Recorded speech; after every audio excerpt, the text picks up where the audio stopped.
ฮักกะมาแต่สื่อสังกะสีเพิ่มกระแป้นพี่น้องแล้วก็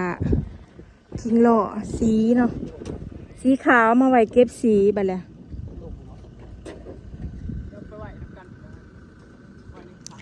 นี่ตอนนี้เฮาอยู่สวนเนาะสบายดีเด้อพี่น้องตอนนี้เฮาอยู่สวนตูบหน่อยของเฮาสืบไปเพราะว่าบ่พ่อไปแป้นบ่พ่อ2 แผ่นค่ะวะเฮ้ยเสียงปากใครวะเจสีพี่น้องชิได้บอลซุ่มแล้ว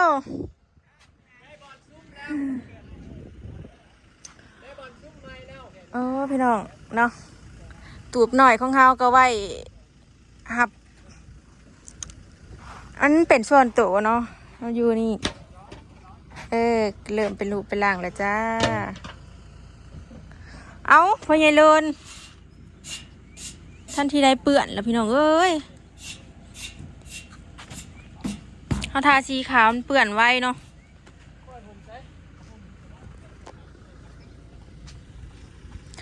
สี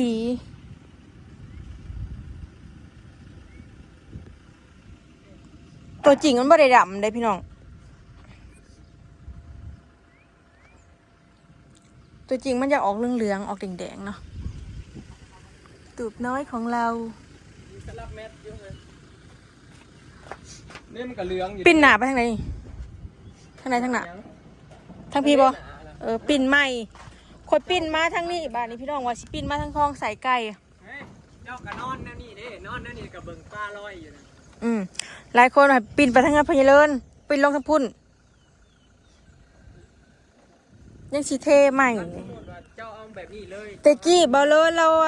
ข่อยสิปิ่นมาทางนี้แล้วล่ะเทมาทางนี้ลืมบอกค่ะว่าให้แล้วเทเป็นสีจัตุรัสทางจากปิ่นไปทางใดก็ได้ความหมายแต่มันเบิดปูนหลายดินหลายเราต้องได้ส่วนอันนี้ออกเด้นี่แหละว่าสมมุติเฮาเฮ็ดเฮาลาดเลยเนาะแล้วน้ำฝนตกมามันไหลเข้ามาเฮาเบิดเลยเฮาต้องเฮ็ดคลองค่ะบอลเลยเรามุ้งเลยได้พี่น้องได้ครึ่งนึงแล้วแป้เราก็เริ่มเสียนั่นเลยยังบอกนี่ไว้ซื่อนี่อันนี้ก็แจ็คมันสิเพียงกันหรือบอกเฮ้ยให้มันเพียงกันเด้อพอมีตัวนาตัวบางแล้วมันปูเขายันมันตะเงงอยู่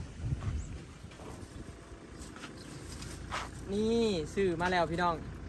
อันนี้ชิ้นสุดท้ายเนาะสิมาใส่โอนชิงซ่าตัวนี้อันนี้ซีเขาซื้อมาป้องหน่อยเนาะสิมาเก็บพวกจอดใหม่เด้จอดเล็กสากเก็บความละเอียดแม่นพอเอาเล็กสากนี่มันสีน้าแน่นเหยียบระบบมีฮัก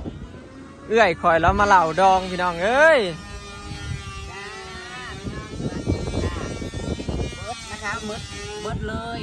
ต้องให้ขาดแม้แต่คนเดียวคือการกับข่อยแล้วแต่ขนาดว่างะบ่ได้แม่นงานแต่งเลยงานคอสื่อกันยังได้เอิ้นเบิดคือเก่าไปแย่งไปลำไปค่อยเอื้อยในเด้อไปแต่จะเป็นสี28ได้เฮาสิไปอยู่เดี๋ยวสิไปซอยงัวล่ะซอยสีซอยเสิร์ชนั่นล่ะไม่อยากได้ลุ้นพี่น้องเว้ยเดี๋ยวเฮาสิไปซอยดอกอยู่ว่าซั่นเนาะมื้อวันที่18บ่ขางัวขาต้นแรกบ่โอเคพอดีเนาะโอเคพอดีแหละได้กันเด้อพี่น้องเด้อดีใจนำเด้อเอ้ยจนประเทศยังรับได้นอนครั้งในชีวิตคนเฮาเนาะคือการแต่งงานนอนบ่ซื้อไม้มา2 แผ่นพี่น้องมาให้ปะตะเลินถ้ามันบ่พอเนาะถ้าแม่นเฮาปูไปทางสื่อน่ะพอแต่ว่าเฮาปูไปทางตัดเนาะก็เลยบอกพอจะซื้อเพิ่มอีก2 แผ่นพี่น้องเสาะแล้วก็ทาสีเนาะไม้นี่ก็เป็นไม้จิกดงพี่น้องเนาะมันบ่แม่น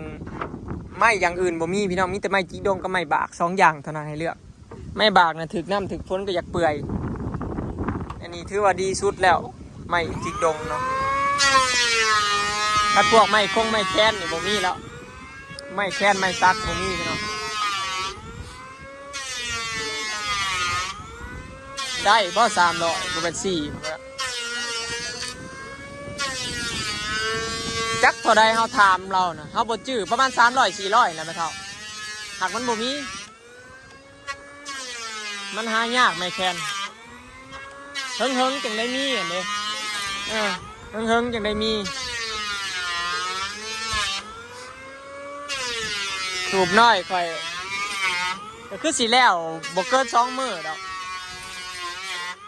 ยากก็ต้องซ้อนี่แหละใช้เวลาทาสีแล้วก็แอมแล้วเนาะสิได้นั่งพักห่มพักยังไงพี่น้อง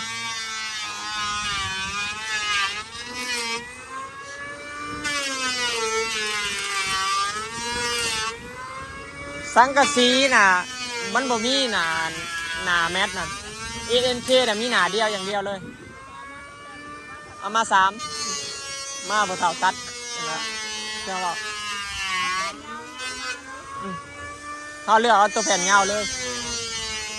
แล้วได้ตัดเอาสบายเลยบ่มีแต่หนาเดียวมีแต่หนา80เหยียบร่องแล้วเหลือ75เนี่ย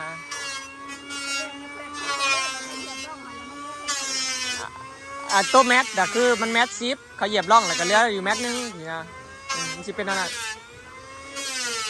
ANK เขามีแต่ขนาดเดียว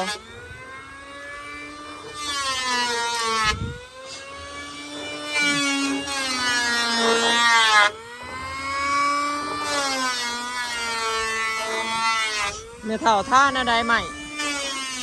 ท่าซีสแลกแล้วก็ท่าเคลือบเงาอีกบ่นี่จะมีแต่ที่ทะเลแล้วบัดนี้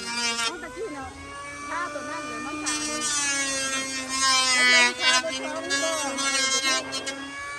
ลองป้ายหน่อยหนึ่งลองบ่ลองป้ายเบิ่งกันเศษไม้ก็ได้ว่ามันสิเป็นอะไรนะมันป้ายเลยเบิ่งซื่อๆถ้าอยากรู้ว่ามันสิเป็นอะไรกันท่าล้ำกันนะท่าซีสแลกแล้วท่านี้คนหน้าก้อนเล็กกว่าคนอื่นค่ะแล้วคนหน้าก้อนเลยว่ามันก็ไม่ได้แล้วก็ถ้าทำด้วยนี่ปกตินะเขาสิท่าคันว่าท่าล้ำนี่บ่แม่นเฮาบัดท่าเคลือบเงาแล้วบัดมาท่าซีสแลกมันระบบเป็นได้เรื่องมันต้องท่าซีสแลกก่อนจะมาเคลือบป้ายเบิ่งนะป้ายเบิ่งพ่อมันสิเป็นอะไรนะครับถ้าป้ายซีสแลกแล้วล่ะกาป้ายเคลือบเงาน้ำหลังสินะว่ามันสิเป็นอะไรนะมันสิเหลื่อมอะไรนะ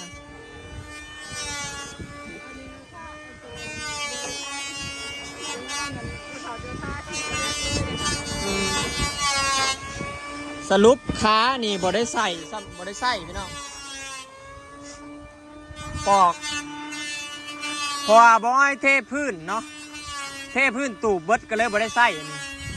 ตอนแรกตะกี้ว่าสิบ่ได้เทเนาะเฮาสิถมดินซื่อๆบ่ว่าสิเอารถมาถมดินแล้วสิตั้งดินแล้วเห็นบาดไปมาแบบตูบมันสีขาวย่านฝนตกเปื้อนเปลี่ยนแผนใหม่ได้ใส่แบบบ่ได้ใส่ตัวนี้บัดนี้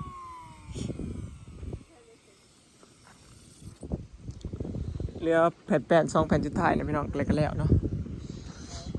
เริ่มเป็นรูปเป็นร่างนั่นแหละแล้วใกล้สิแล้วไปทีละอย่างเลยพี่น้องเนาะความฝันของเราก็จะเป็นจริงแล้วตูบน้อยจะเสร็จแล้วจ้าข่อยดีใจเด้ข่อยเมื่อยรถแล่นหน้าแล่นหลังหลายมือแล้วพี่น้องหาซื้อของนี่เป็นไงซ้อข้างหน้าเธอจะเทไหมไม่เทไม่ได้นะมันไม่มีทางเดินมันต้องเทมาฮอดพี่เราบ่เทก็ข่อยเทงแต่ว่ามันเทนี่บ่ยากมันสิมายากตรงส่วนขี้ดินออกนี่ได้มีแต่เขี่ยดินเข้ามาเอาก้อนหินบล็อกนี้มากอง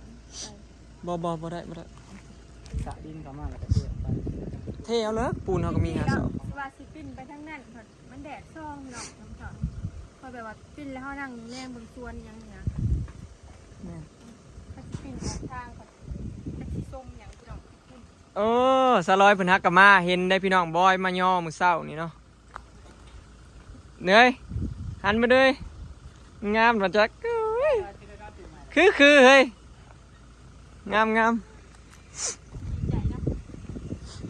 หลายสักทีหลังจากที่เราคอยมาหลายมื้อเลยคาเมนนับตั้งแต่มื้อบอลเลินเห็ดเนี่ย12 มื้อพี่น้องแต่ว่าเราก็บ่เฮ็ดทุกมื้อเนาะ คอยว่ามันก็บ่ได้ฮ้อนเนาะเพราะว่าเฮาบ่ได้มีหยังขันเฮามันปล่อยโล่งครับหลังใหญ่แล้วปล่อยโล่ง มันแหมมันก็สิหาได้มาขันเลยพี่น้องเป็นขาเป็นหยังขันบอลมันแตกบอลมัน แห้งเฮ็ดบอลหนังหลายแห้งฮ้อน อันนี้เราก็สิได้บอลแบบว่านั่งอยู่สวนเนาะ แต่เก่ามายังได้แต่เผานี้เผาฮดพักมีอยู่ว่าบอลพักผ่อน อันสายไฟพอยลงมาแล้วก็บ่มีบอลอันใส่มันเขาก็จะเอามาใส่นี่ไว้ อืม กระดานไฟนะกระตากแดดจังกะซีแผ่นเดียวงุ่นไว้ ใครแน่เนาะ เดี๋ยวบัตรมาโลนมุ่งผู้ใดจะซีถามว่าค่าสร้างเท่าไหร่พี่น้องแต่ว่าบัตรมือแต่มือเว้ากันแล้วบอกค่าสร้างแล้วเอาอัน เอาแนวได้ก็ได้แล้วว่า แบบเมาส์ก็ได้แบบรายวันก็ได้แล้วว่า คือละ300แล้ววะ แม่นเราประมาณ300 400 500แล้วแต่งานเราอะงานยากงานง่ายระหว่างนั้น แม่นบ่ ขอถามแล้วนะคันงานหนักก็ขึ้นอยู่กับงานเราคันงานโบนักก็300แล้วคันงานหนักแบบเห็นเวียกหนักก็400เป็นสองผู้เมียเราอะ บ่อยากซ้ำกัน มันบ่อยากซ้ำกันตั้ง ก่อ แต่ นแล้ว ซื้อ ปู่จังสิมาเบิ่งวัดตรงไหนแล้วเสาะลงทางอื่นขอแล้วเสาะแล้วนี่นะ บริษัท มันบ่เสาะ บ่ทั้ง เดี๋ยวมัน ทั้ง เงื่องเวลาครับ ทั้งลุ่มนี่เขาบ่เซาะเพราะว่า ถ้ามันเพียงกันใช่ไหม เพียงอยู่ดอกเขาสิยิงอันน็อตอยู่ ยิงหนอดเนาะ ตัวใดมันพูขึ้นมาเขาก็ยิงลงไปเจ็บ เย้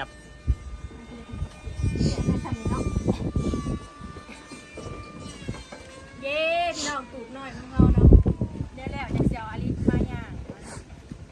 ได้ครับบอลนอนคนใดเนี่ย ๆกว้างเติบเด้พอเห็นแล้ว ตอนแรกว่าสิเฮ็ดอันนั้น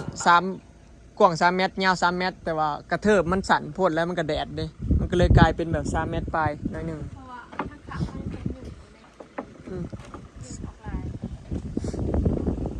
คันเฮาบ่เอาอันนี้ยับออกมาแห้งผัดมันแดดส่องเด้พี่น้องทรายมัน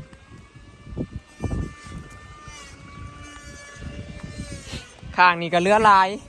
พอดีหยังหนังได้สบายเลยได้นี่ก็ บ่ได้ปลูก คันแม่นแท้นะ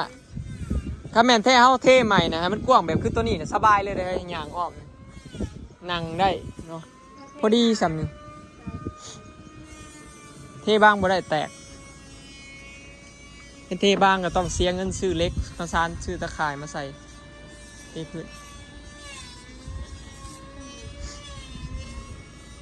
เบิดปูนไป10 สอบ เอาตั้งนิดไว้แล้วว่าแตะเสาะคือมา บ่พอมันหนา ราคาสีเทาพี่น้องถ้าสื่อสีป้องหน่อยมันจะมาเก็บกัน ขอบสังกะสีเนี่ยเจ้าบ่ใส่บ่ให้บ่ทะเลินว่าเจ้าบ่ใส่เนาะ บ่ได้ใส่หรอน้ำบ่ใส่ คัดใส่มันก็สิเป็ดขอบมันนะ มันบ่ได้ใส่ เขาบ่อยากใส่ก็บ่เป็นหยังแล้วแต่มักส่งรูปให้เราเนี่ยเด้อเราบ่จื้อแล้วเฮ็ดไปนำพอได้เบิ่งไปนำเราอ่ะรูปอันตูบเนี่ยเฮ้ยเราบ่เห็นเราอ่ะอันนี้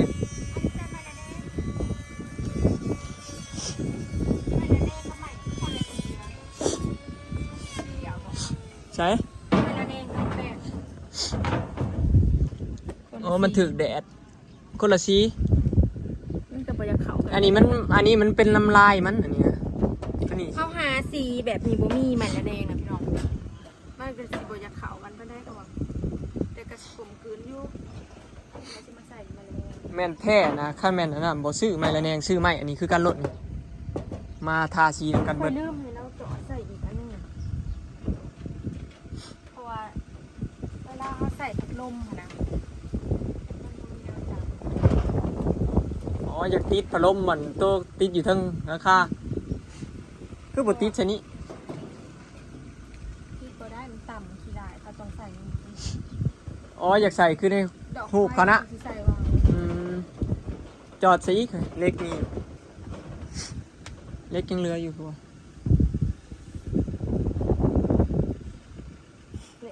คักขนาดเลยอยู่ได้ตลอดชีวิตพี่น้อง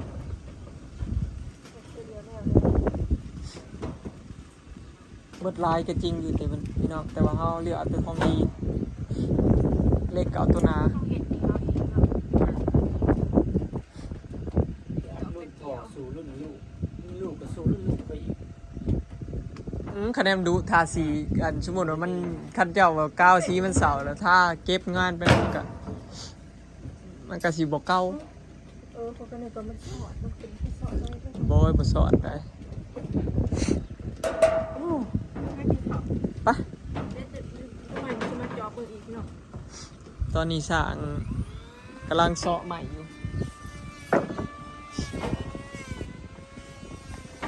โอเคเนาะพี่น้องคลิปนี้ก็สิขอเก็บภาพบรรยากาศอยู่ซำนี้เด้อเนาะพี่น้องเหลือ2ขั้นตอนสุดท้ายเนาะก็คือปูแป้นแล้วก็มุ้งสังกะสีเนาะแล้วก็แล้วก็อยู่ได้เนาะเดี๋ยวมือแรงบอยเชียวอันโอนชิงซ่ามาวัดใส่กันแล้วสิให้เราจอดใส่เลยเนาะเอามาไว้แคนเลยเพราะว่ามุ้งสังกะสีแล้วเลยคนกับบ่ตกบ่ถึกหมอกนี่นะเนาะไปแล้วพี่น้องสบายดีฝากติดตามเป็นกำลังใจให้เฮาในอยเด้อพี่น้องเอ้ยอีกบ่โดนก็จะสิได้มานั่งเล่นแล้วล่ะ